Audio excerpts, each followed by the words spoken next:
man goes, guys, get this ready, then everyone's in, 10 minutes quicker than it would have taken. Yeah, and it's an interesting thing because, like, in the grand scheme of things, for us, Whiskey Fair is a big thing. We put a lot of effort into all our fairs that we do, but it is really small fry in terms of, big events.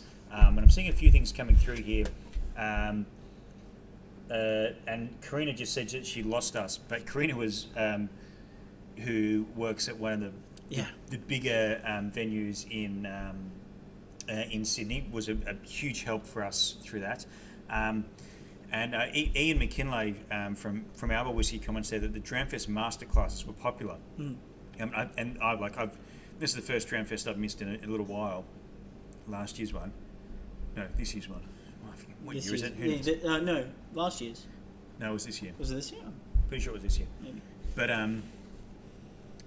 like in a 3-hour session, we don't have time to do those masterclasses, which is why we worked with the society to create that, when we had the space on the stage, to create that sort of effect. Yeah. Go through, have a sit down, relax, breathe for 15 minutes, come back into the fray.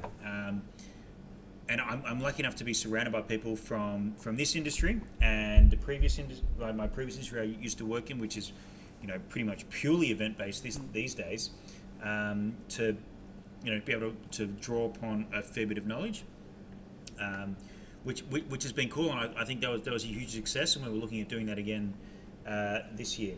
So, it's an interesting one. But I think, what Denver was saying in a couple of comments back then, disruption causes or, prompts innovation, and we've all got to think about it, whether we are an independent bottle store with incredibly high overheads. I reckon we are now the most expensive warehouse in Australia right now. Yeah. Because there's no foot traffic, we're just like picking off the shelves. We're the most overpaid packing team in Australia. Yeah. But, so you got to innovate, just as the warehouses do, just as producers do, just as everyone needs to. But I agree, and we've got to start thinking about this, and sometimes this is the kick up the arse that we need as an industry. We get, locked into, if I can sell 50 tickets to every tasting that we do each week, beautiful. But am I going to innovate until I can't do that? Probably not, if I'm still selling those 50 tickets every time off the bat. So, maybe choose this opportunity, go, bang, what can we do different?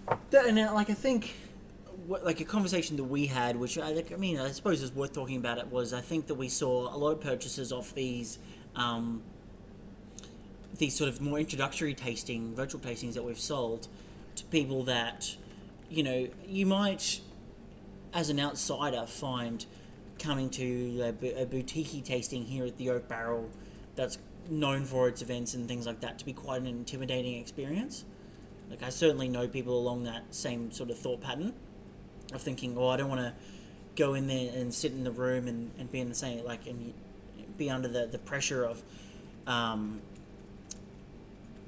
tasting whiskies if there's a bunch of whiskey professionals in the room and this and that and all the rest. But if it's in my own home and I don't feel as uncomfortable asking a question or this and that sort of thing, I feel like that inspired a lot of purchases. Yeah. It's, you sort of think, like, if people that are more comfortable in their own houses drinking whiskey and they can drink along and do that sort of thing, I think that's really cool. We're having some quite catastrophic issues on the Facebook here at the moment. And Paul, you send us data. Yeah, Paul actually chimes in there, says if you need hardware upgrades, I know a guy. And actually, we've just done quite extensive hardware upgrades, Paul. Spent many $1,000s on hardware upgrade.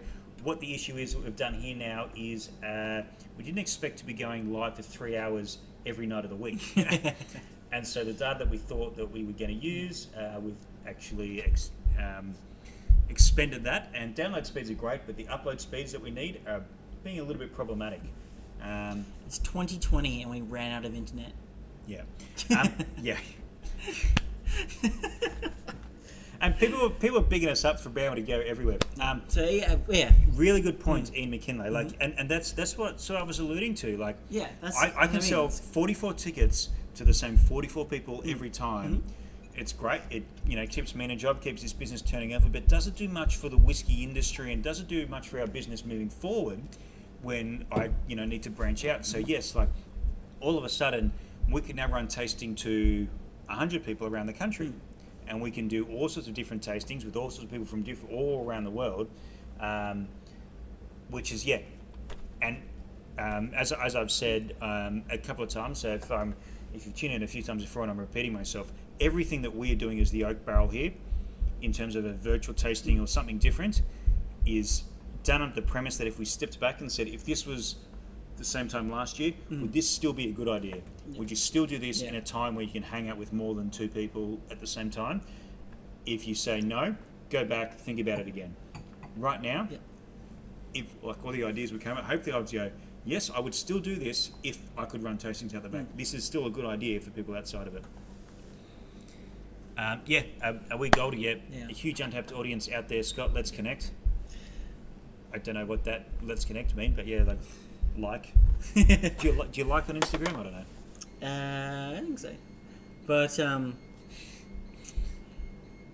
think it's one of those, and especially I see it a lot in just the sherry one we launched last week. Is like, I think there's a few people out there that won't actually be able to make the virtual